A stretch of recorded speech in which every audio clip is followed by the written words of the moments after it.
Segadrunk.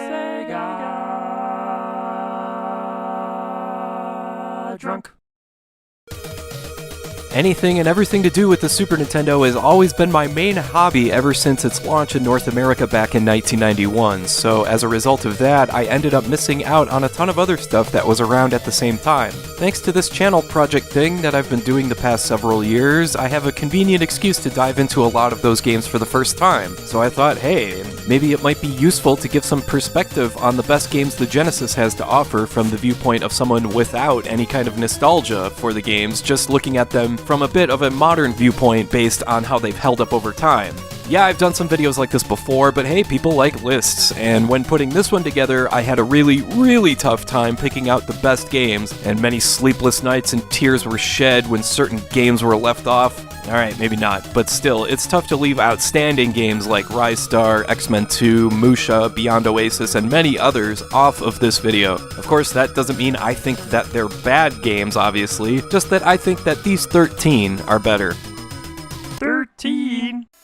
Alien Soldier. This is the game I had the toughest time deciding on whether or not should be on this video because it can be a pretty inaccessible game for some people. The controls are a bit weird. You choose 4 weapons out of 6 to use, A selects the weapon, B shoots, and C jumps, while you can change your shooting mode from free range to fixed by pressing down and A at the same time. You can also press the B button twice at the right time to turn enemy projectiles into health, and there's also a dash attack, you can hover. Put all this together and it can be pretty tough to get the hang of. But once you do, this game is friggin' incredible. It's like one huge boss run featuring some of the weirdest creatures you'll ever see. Alien Soldier was only released in cartridge form in Japan and PAL territories, and it was only made available in North America via the Sega channel, but if you want to play it today, it's on the Sega Ages Collection, Volume 25, and on Steam as well for like $1, so what are you waiting for? Go check this one out. 12. NHL 94, you're damn right I'm putting a sports game on this list, and why not? NHL 94 was revolutionary at the time, and it remains one of the most popular retro games to this day. It's an excellent multiplayer game, it's easy to get the hang of with fast, responsive, and immediate controls, and you don't even need to be into hockey to enjoy it. The controls here are almost like shoot-'em-up controls, where you're dodging and juking your way past your opponent, avoiding hits while trying to deliver your own, all while trying to sneak the puck past the goaltender. NHL 94 continues to be the standard by which all other sports games are measured. 11.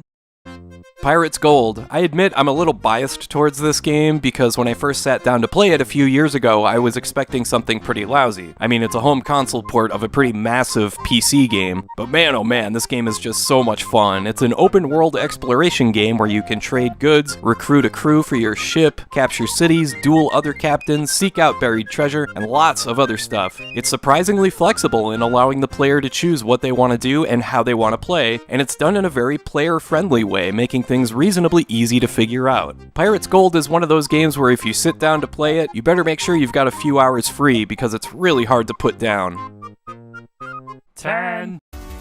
Herzog Zwei. This game is way ahead of its time. It combines a bunch of different genres and game styles. We got shoot-'em-up mechanics, we got top-down run-and-gun stuff, we got real-time strategy, you can transform from a fighter jet to a mech, you can have combat units created and order them to attack the enemy base, and you can either play against the computer or against a second player. The action here is really fast, with no pauses to think about anything. You just gotta make your decisions and keep moving. Herzog Zwei is a great example of a game that's totally unique to the Genesis alone. There's nothing else on any other 16-bit console that can compare to this one.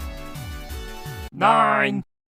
And the same could be said about Thunder Force 4, a horizontal scrolling shoot-'em-up that's arguably the best of its kind on the Genesis, and that's saying something because there are tons of great shooters in this library. You've got 10 levels total, although you can play the first 4 in whatever order you'd like. You collect tons of different weapons you can flip between at will, but really this is just really well made and a very well balanced game. The balance of speed is perfect while keeping the game challenging, the visuals are great, the soundtrack is awesome, and in a nice bonus you can even move the screen up and down to reveal more of the world you're destroying. It's always a tough call to pick the best shoot-'em-up on the Genesis, but my go-to is Thunder Force 4. 8. Castlevania Bloodlines, one of the very best action platformers on the Sega Genesis. You get 2 playable characters, one with a traditional Castlevania whip, but one with a spear. And what really stands out here is the level design. There's 6 levels, but they may differ depending on which character you choose, and some of the settings here are just awesome, as you can see. Bloodlines does a great job pushing the Genesis to its limits, like this tower that slowly rocks back and forth, or these spinning platforms that eventually lead to this cool-ass looking boss fight, and of course the usual Castlevania motif is represented as well, where you have to climb through a clock tower. Even if you don't usually dig Castlevania, Bloodlines is still a must-play. 7.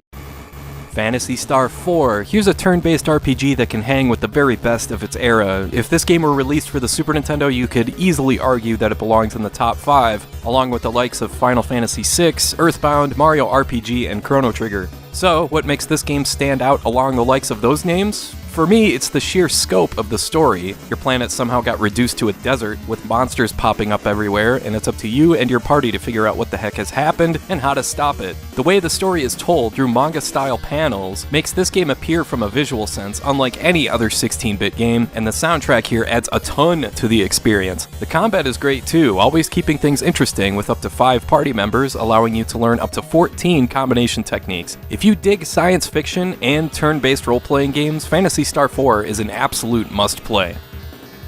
6. Sonic the Hedgehog 2. Some might think this is a little low, but we'll get to that later. This is just a classic case of a sequel doing everything it should to improve on the original game. Now, the original Sonic isn't on this list, but it's still a pretty dang good game. But Sonic 2 took that game's strengths and made them the focus of this game, like building the levels around Sonic's speed, making the player rely on twitch controls and memorization.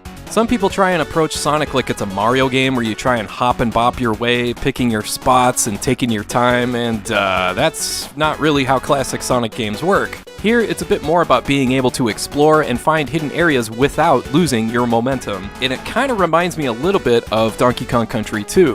But yeah, Sonic 2 is a perfect case of a game where the more you play, the better you get, and the more fun it is. 5.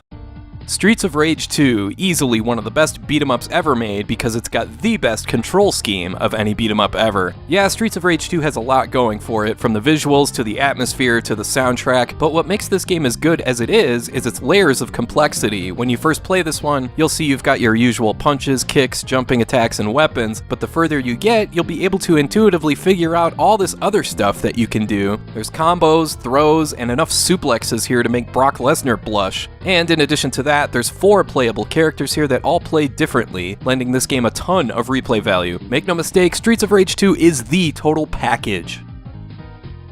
4. Shinobi 3: Return of the Ninja Master. If there's any kind of game I love playing, it's an action platformer where your character is overpowered to the gills with tons of moves, abilities, and special weapons, and can absolutely crush all enemies before them. That's what Shinobi 3 is all about. There's just so many different attacks you can unleash at any time, like a sword dash, a mid-air dash, plus you can scale walls, and unlike its predecessor, there's no one-hit deaths here. You have a life bar, so you can take tons of chances to try all sorts of crazy stuff. The level design does a great job complementing your abilities, even throwing in some goofy stages like being able to ride a horse and even surf. Shinobi 3 is just plain fun, it's as simple as that. 3.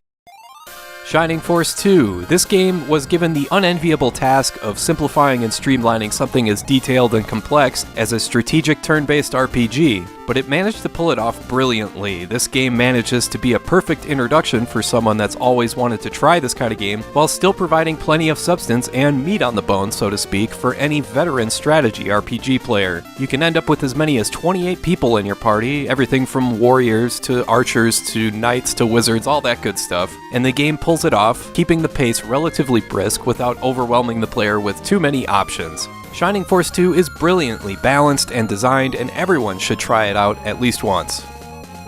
2.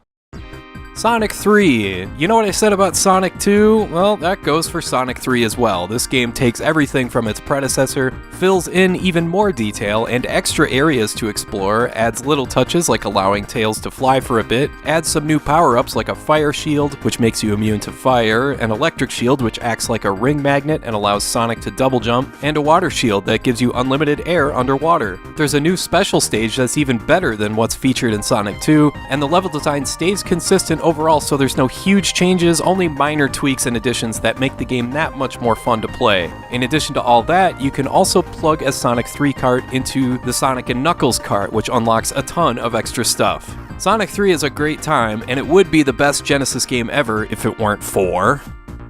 1. Gunstar Heroes. I mean, when you're doing a list of the best Sega Genesis games, it would feel almost criminal not to pick a game made by Treasure. They did such an incredible job developing titles for Sega, everything from Dynamite Headdy to the aforementioned Alien Soldier, and I mean, they even made a McDonald's game, for God's sake, and it's actually really good. But yeah, Gunstar Heroes in particular is an absolutely exhilarating playthrough, and the reason I picked it for number 1 is because it takes full advantage of everything the Genesis does well. We've got massive explosions, huge boss sprites, tons of speed, tons of gameplay variety, creative level design, and when I think of Sega Genesis, I think of the visuals this game brings to mind. This game is a masterpiece from both a technical and design standpoint, plus it's just plain fun. I mean, you get 4 different weapons, and you can combine any 2 to create your own weapon, which creates some unique shot types that lend themselves well to each part of the game, depending on where you are. I can't rave enough about this game, it's just so much freaking fun. I've beaten it 3 times now, and you know what, I think I'll go play it again right now. Alright, I want to thank you for watching, and I hope you have a great rest of your day.